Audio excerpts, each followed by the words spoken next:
ஹவுஸ்லேருந்து வந்திருக்கோம். உங்கள் பேர் என்ன? செல்லம்மா. அதான் யோசிச்சு சொல்கிறீங்க. செல்லம்னு சொல்லுவாங்க, செல்வம்னு கூப்பிடுவாங்க. சரி ஒரு வேளை அவங்களுக்கு செல்லம்மான்னு சொன்னேன். அதான் யோசனை. உங்களை பற்றி சொல்லுங்கம்மா. என்னைய பற்றி என்னன்னு சொல்லணும்? நீங்கள் பிரியாணி கடை வச்சுருக்கீங்க, எத்தனை வருஷமாக வச்சுருக்கீங்க? பிரியாணி கடை முதல்ல பிரிஞ்சு போட்டான். 20 ரூபா அப்படின்னு பள்ளிக்கூடத்து பிள்ளைகளுக்கு எல்லாருக்கும் சொல்லி என்ன 20 ரூபா பிரிஞ்சு போட்டான். அப்புறம் எல்லா பக்கமும் கடை வரோம் ஓடலை. அப்புறம் அந்த பொங்கல்ல இருந்து பிரியாணி போட்டுக்கு வரான். 1 வருஷமாக போட்டுக்கின்னு வரான். இந்திக்கார பையனை வச்சுக்கின்னு. காரைக்குடி நம்மளுக்கு சொந்த ஊர்.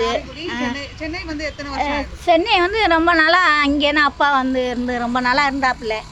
சின்ன வயசில் இங்கே இருந்தால் அப்புறம் முத்துமாரியலுக்கு திருவிழா அம்மா கோயில் திருவிழா போவான்.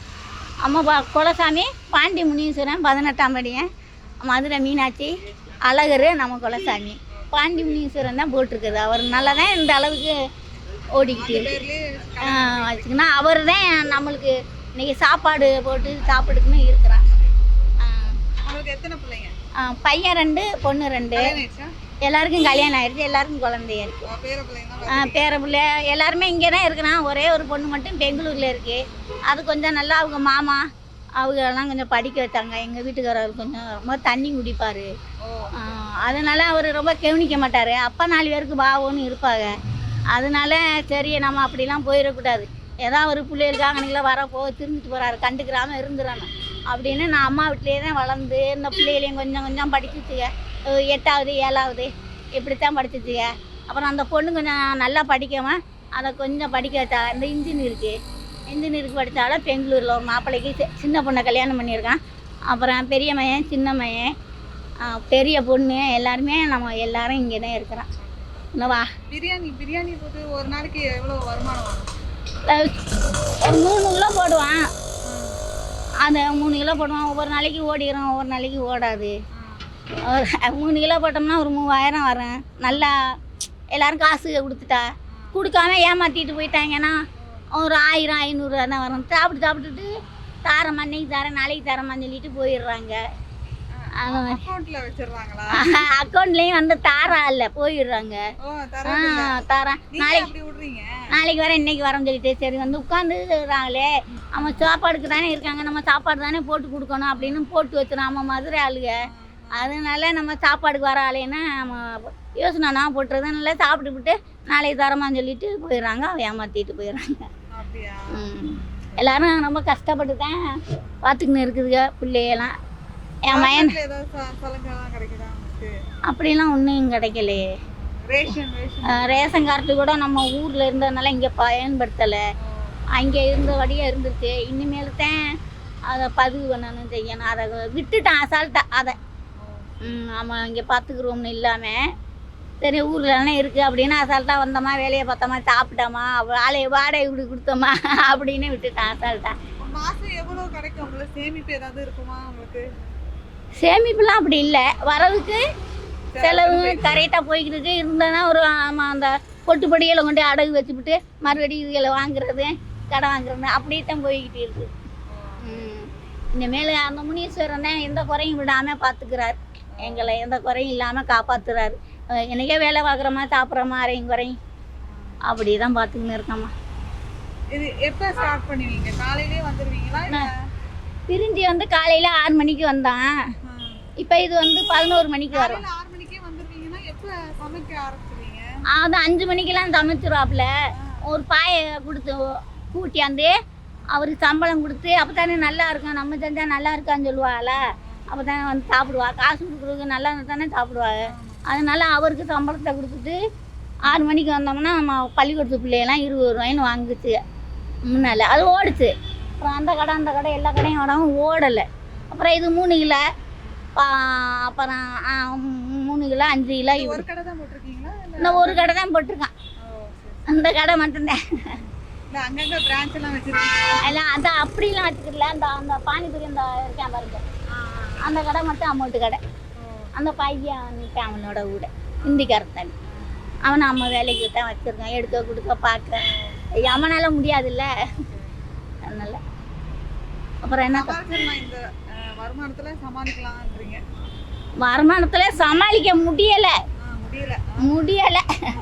இருந்ததெல்லாம் அங்கிட்டு இங்கிட்டு எல்லாத்தையும் போட்டு கெவுறீங்களா எங்கிட்ட கல்யாணம் நம்ம ஊர் நடி போனோம்னா சும்மா போக முடியாதுல்ல. மெட்ராஸ் போய் இருந்ததெல்லாம் அழிச்சிட்டாலையே, போய் அங்கேயும் இருந்துட்டு கெவுரிங்க போட்டுங்க வராலையா அப்படின்னு சொல்லுவேன். அதனால சும்மாட போகிறது அழிச்சாச்சு. ஏதாவது பார்ப்போம், என்ன செய்வான். பிள்ளைங்களாம் பார்த்துப்பாங்களா அவங்கள? பிள்ளையெல்லாம் பார்க்குங்க. அதுகளும் ஊட மாட இருந்துக்குன்னா அதுகளும் கல்யாணம் பண்ணிட்டாங்கல்ல, அவங்க பொண்டாட்டி பிள்ளைகளுக்கே சாப்பாடுக்கு சிரமப்படுறாங்க.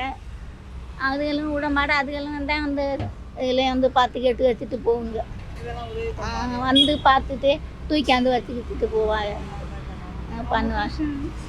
அவரு நான் பயங்கரமான குடிகாரர் இல்லை, அவரே இருக்காரு. இருந்தாலும் அவரு எப்போ பாருங்க அவருக்கு காசு கொடுக்கணும், இல்லைன்னா அவங்கள இல்லைன்னா அவர் என்ன இருக்கிறத தூக்கிட்டு போயிடுவார்.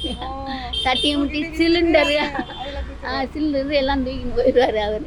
சரி, இனிமேல் முடியாத காலத்தில் அவ்வளோதான், முடிஞ்சு வச்சு ஏதோ அவரை வச்சு நம்ம கல்யாணம்லாம் பண்ணிட்டோமா பிள்ளையில, அது வரைக்கும் பரவாயில்ல. அவன் ஆமாம் அன்னைக்கு பரவாயில்லம்மா ஓடிக்கிட்டு பண்ண 7 பிரியாணி வாங்கி போனாங்க லாஸ்ட் ஆகிடுச்சு.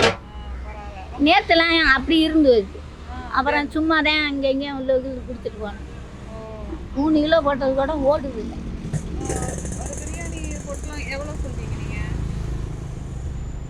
70 ரூபா போடுறான் சாப்பாட்டுக்கு, அவ்வளோதான். ஏன் அவங்க கூட சிக்கன் பிரியாணி தான் 70 ரூபா தான் சாப்பிட. பார்சலுக்கு இது வந்து கூட, இது காசு விட்டு வாங்குறோமா, இது 10 ரூபா 10 ரூபா போட்டான். வாங்குறவங்க வாங்குவா, இல்லைன்னா 70 ரூபா சீட்டில் வாங்கி போயிடுவா. இன்னைக்கு நல்லா வியாபாரம் போச்சு. போயிடுச்சு, இன்னைக்கு ஓடிடுச்சு. இது மாதிரி நல்லபடியாக தினமும் நல்லபடியாக வியாபாரம் போகும், கவலைப்படாதீங்க. சரிம்மா, சந்தோஷம். உங்கள் பேர் சொல்லுங்க. அசன் மேடம். ஓகே, நீங்கள் எத்தனை வருஷமாக ஆட்டோ ஓட்டிகிட்டு இருக்கீங்க? நான் ஒரு 3 வருஷமாக ஓட்டுறேன் மேடம். ஒரு நாளைக்கு எவ்வளோ வரும் ஆட்டோ? ஒரு நாளைக்கு ஆவரேஜாக ஒரு 1000 ரூபாய் ஓட்டுவோம் மேடம். 1000 ரூபாய். மாதத்துக்கு? மாதத்துக்கு அப்படியே 30,000 வரும். அதில் கேஸு போக ஒரு 20,000 ரூபா நிற்கும். ஒரு 10,000 ரூபா மாதம் போச்சுன்னா கூட 20,000 நிற்கும். கட்டுப்படி ஆகும். ஏதோ ஓரளவு ஓடுது, அதுவும் உட்காந்து ஓட்டினா தான். இல்லைன்னா கல்யாணம் ஆகி பையன் இருக்குது, ஒரு பையன் இருக்கான். ஸ்கூல் போகிறாங்களே? இல்லை மேடம், 1.5 வயசு ஆகுது. 1.5 வயசு? ஆமாம், இப்போ தான் மேரேஜ் ஆயிடுச்சு. வேறு மேடம். கவர்மெண்ட்லாம் உங்களுக்கு சலுகை ஏதாவது கொடுக்குறாங்களா? கவர்மெண்ட்டில் எதுவும் சலுகை இல்லை மேடம், இது வரைக்கும் எதுவும் கொடுக்கல. நம்மளே எல்லாமே பார்த்துக்கிறது. ஓனாக நம்ம போட்ட ஆட்டோ தான். பர்மிட் ஏதோ தரேன்னாங்க, அது கூட எனக்கு தெரியல, தருவாங்களா இது மேலே தரமாட்டாங்களா, இது மேலே ஆட்சியில் எப்படி வந்து என்ன செய்கிறாங்கன்னு எனக்கு புரியல. எனக்கு இல்லை மேடம், தாத்தா பேரில் இருக்குது. அது வந்து நான் வாங்கிட்டுருக்கேன். அப்பா பேரில், அப்பா இறந்துட்டாங்க, அதை வச்சு நான் வாங்கிட்டுருக்கேன், அவங்க பேரை வச்சு தான். கவர்மெண்ட்டு வந்து 1000 ரூபா தராங்க மாதம் மகளிருக்கு. பஸ்ஸுக்கு ஃப்ரீயாக விட்ருவாங்க லேடிஸு. அது கூட போய் எங்களுக்கு சுத்தமாக சவாரி இல்லை. இந்த மாதிரி ஓலா ஊபர் ஓட்டினா தான் கை சவாரி கூட ஏதோ வரதை வச்சுட்டு அன்றாட பொழப்பு ஓடிட்டுருக்கு. ரொம்ப கஷ்டம்தான். போனால் தான் காசு, இல்லைன்னா வீட்டில் இருந்தால் அது கூட மதி கூட மாட்டாங்க. இல்லைன்னா கேட்பாங்க, வீட்டிலேருந்து என்ன பண்ண போகிற, இவ்வளோ வாடகை இருக்குது, வண்டி டியூ கட்டணும் அப்படின்னு. நம்ம ஓடினா தான் வயிற்றுக்கு பொழப்பு. அதுதான் மேடம். வேறு அவங்க வரதை பொறுத்து இருக்குது. ஏடிஎம்கேவோ டிஎம்கே இப்போ நல்லா செய்கிறாங்க. ஓரளவு மாதம் 1000 ரூபாய் தராங்க. இப்போ சிலிண்டருக்கு 500 ரூபா கம்மி பண்ணுறாங்க. அது சாத்தியமா என்னன்னு தெரில. பெட்ரோல் 75 ரூபா. அதுக்கோசம் தான், வேறு ஒன்றும் ரீசன் கிடையாது. உங்களுக்கு தெரியாத ஒன்றும் இல்லை. கேஸுக்கு நான் ஓட்டும்போது 20 ரூபா இருந்தது 1 கேஜி, இன்னைக்கு 75 ரூபா. எவ்வளோ ஏறிச்சு பாருங்கள். வருமானம் வருது, 70 ரூபா வரும். வர்றது சவாரிக்கு கேஸ் போகிறதுக்கே சரியாக போயிடும். அதுக்கடுத்தது எல்பிஜியில் தான் ஓட்டிகிட்ருக்கோம். இந்த சிஎன்ஜின் விட்ருக்கான், அது சுத்தம். வண்டி ரேட்டு ஏற்றிட்டானுங்க, எல்லாத்தையும் ஏற்றிட்டாங்க. வாழ்வாதாரமே ரொம்ப பாதிச்சிருச்சு. போக அப்படியே ஓடிட்டுருக்கோம், மக்களோட மக்களாக ஓடிட்டுருக்கோம். ஒன்றும் யாரை சொல்லி ஒன்றும் குத்தம் இல்லை, நம்ம அப்படியே போயிட்டுருக்க வேண்டியதான், வேறு வழி இல்லை. நம்மளுக்கு குடும்பம் குட்டின்னு ஆயிடுச்சு, அப்படியே போக வேண்டியதுதான். ஏதோ வரதை வச்சுட்டு. ஆனால் சொன்னதை நிறைவேற்றினா பரவாயில்ல. 500 ரூபான்றது சாத்தியமானு தெரில சிலிண்டரு. ஏன்னா அது வந்து அவங்க கவர்மெண்ட்டு, இது மத்திய கவர்மெண்ட்டு, அது சென்ட்ரல் கவர்மெண்ட்டு. அது பெட்ரோலும் பண்ணுவாங்களான்னு தெரில. பெட்ரோல் 75 ரூபான்றாங்க, டீசல் 65 ரூபான்றாங்க. அது அவங்க ப்ரீடில் வரும்போது 5 ரூபான்னாங்க பெட்ரோல் கம்மி பண்ணுற, டீசல் 3 ரூபான்னாங்க. கொஞ்சம் வந்தாங்க, கம்மி பண்ணாங்க. திருப்பி அது எப்படி ஏறிச்சின்னு தெரில. இப்போ ஒரேடியாக ஏற்றிட்டாங்க. பார்ப்போம், ஆட்சி மாற்றம் வந்தால் நல்லாயிருக்கும். பேர் என்ன சொல்லுங்க? லக்ஷ்மி. ஓகே, நீங்க எத்தனை வருஷமா பூ கட்டிட்டு இருக்கீங்க? நான் ஒரு 10 வருஷமாக வச்சுருக்கிறேன். 10 வருஷமா. உங்க ஊர் சென்னை தானா? இல்லை மேடம், எங்கள் ஊர் வந்து வலசர இது பேரம்பக்கம் சைடு புருசை கிராமம், அரக்கோணம் சைடு, அந்த பார்டர் சைடு இருக்கிறோம் நாங்கள். சென்னை வந்து எத்தனை வருஷம்? சென்னை வந்து 16 வருஷம் ஆகுது. இதோட எனக்கு கல்யாணம் ஆகி 16 வருஷம் ஆகுது. கல்யாணம் பண்ணிங்க தான் இங்கே வந்தேன். அது சின்ன பசங்களாம் இருந்தாங்க எனக்கு. அதனால் சரி ஏதாவது ஒரு தொழில் எடுத்து செய்யணும்னு ஒரு முடிவு இருந்தது எனக்கு. அது இது எங்கள் அப்பாவோட தொழில். சின்ன வயசுலேருந்து எனக்கு இது தெரியும், அனுபவம் தெரியும். அதனால தான் நான் வந்து இதை எடுத்து செய்கிறேன். சரி கையில் ஒரு தொழில் இருந்தால் நல்லாயிருக்கும் அப்படின்னு சொல்லிட்டு செய்கிறேன். இது இல்லாமல் வீட்டு வேலையும் செய்கிறேன், சமையல் வேலைக்கும் போகிறேன். ஏன்னா எங்கள் வீட்டுக்காரு பொறுப்பில்லாத மனுஷன், குடிப்பார் நல்லா.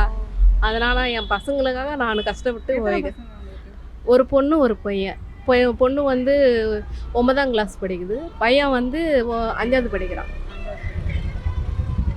மாசம் எவ்வளவு வருமானம் வரும் உங்களுக்கு? எனக்கு மாதம் வருமானம்னா இதில் கம்மியாக தான் வரும். இதிலலாம் நான் நஷ்டமும் வரும், லாபம் வரும். இதெல்லாம் கம்பெனியாக எதுவுமே கேரண்டாக சொல்ல முடியாது.